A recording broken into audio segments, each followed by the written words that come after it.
untuk melaksanakan ibadah kurban.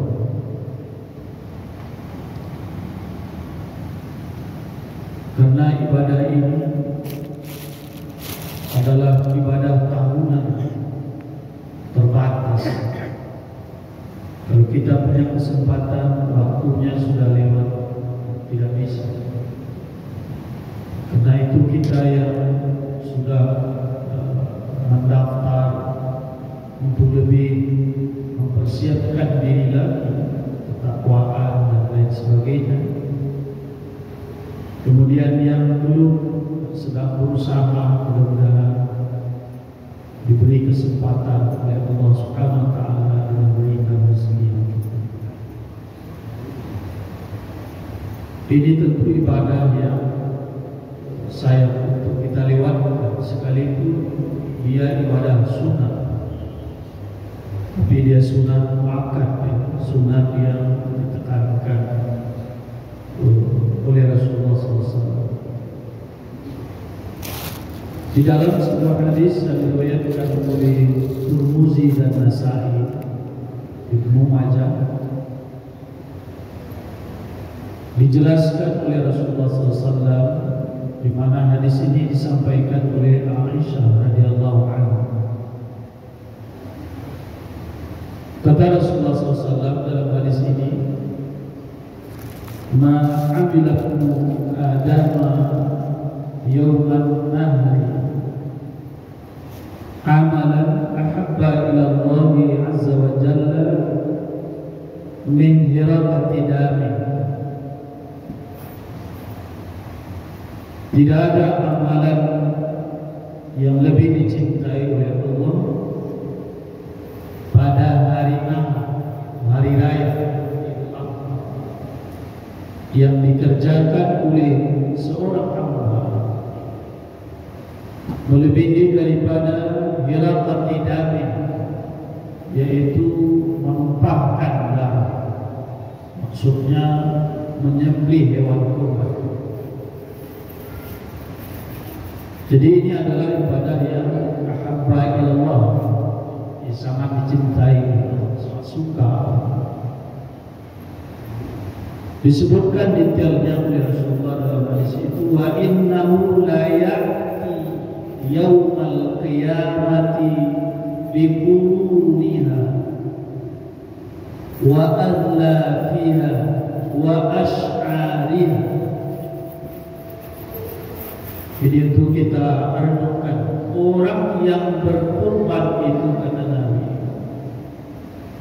akan datang pada hari kiamat dengan tanduk hewan yang dia korbankan itu.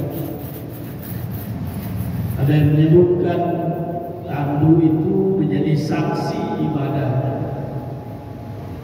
Bisa juga dimaknai tanduk itu termasuk bagian yang dihitung untuk menakar pahalanya.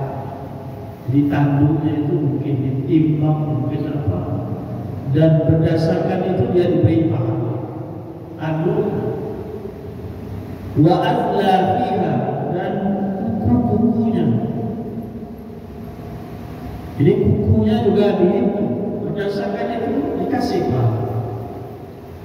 Malahan wa ash'ariha, dan bulu-bulunya. Tanduk, kuku, bulu. Terus dagingnya gimana? Tulangnya gimana? Nah, ini cara memahami hadis ini. Kalau kita menyelenggarakan ibadah kurban, tanduknya, kukunya, bulunya itu tidak dianggap, tidak ada dalam kantong itu yang kasih tanduk. Saya dapat tanduknya.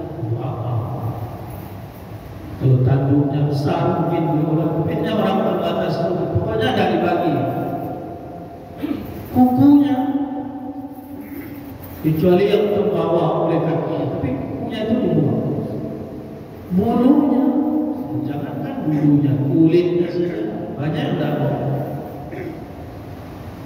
Jadi cara memahaminya, bagian-bagian yang kamu tidak anggap itu bernilai, kamu buang. Tanduknya buang saja, bulunya mulai diserap. Kalau diolah kulitnya, bulunya terbuang. Kukunya juga kalau dimakan, kakinya itu disup segala macam terbuang. Yang terbuang saja dihitung sebagai bagian dari yang diberi pahala, apalagi dagingnya, apalagi tulang-tulangnya yang bisa dimakan.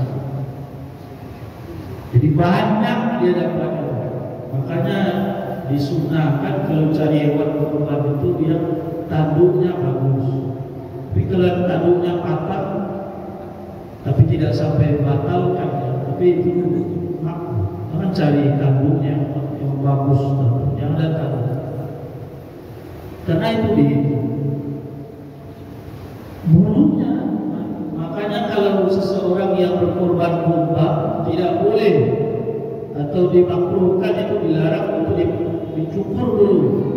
Ini kan tidak akan dimakan lalu bulu orang.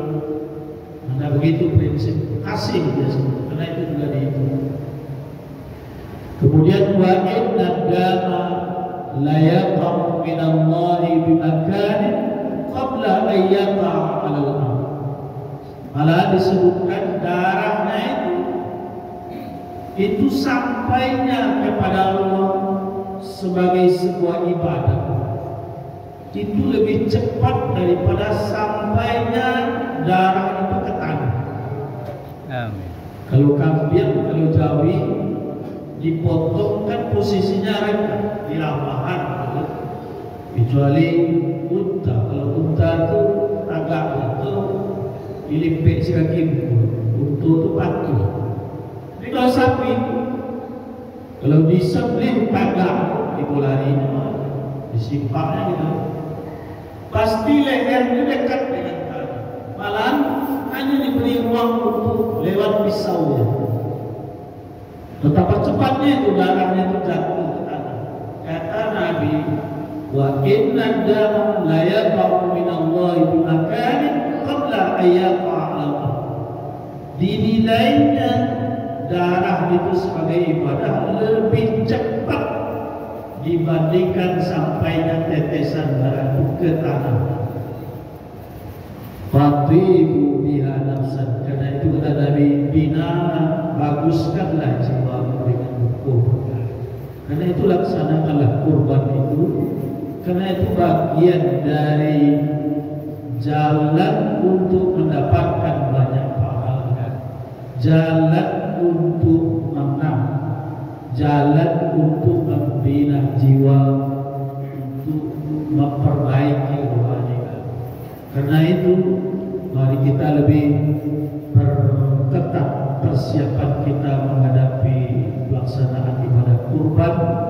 Kalau sudah sempat, mari kita lebih ikhlaskan, lebih bina jiwa kita. Ini adalah ibadah langsung.